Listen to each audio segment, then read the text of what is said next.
I've been exploring the Underbelly yoga app for a while now, and this video is my honest and unbiased review on the same. I'll cover all the main points, from key features to risks and considerations.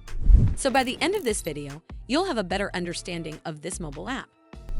The Underbelly is a yoga and meditation app aimed at people who want an inclusive, body-positive practice they can do at home without the pressure of a traditional studio setting.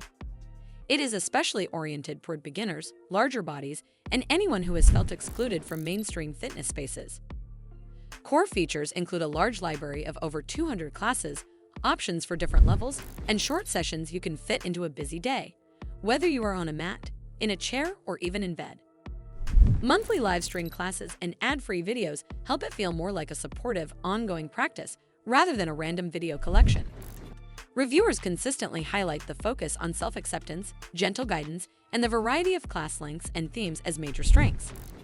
However, it is a paid subscription, and at around $20 a month, some may find it expensive compared with free videos or cheaper apps. A few users mentioned typical app issues, like needing more accessibility details or wanting even more variety, though overall complaints are rare. With a 4.9 out of 5 rating from hundreds of reviews, most users describe it as genuinely life-changing for their relationship with movement and self-care.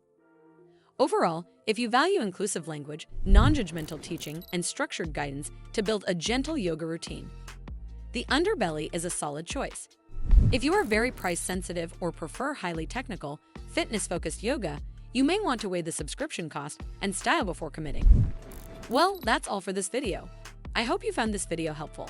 And if you did, make sure you give this video a super thanks by clicking on the heart icon to help support the channel, and don't forget to hit the subscribe button.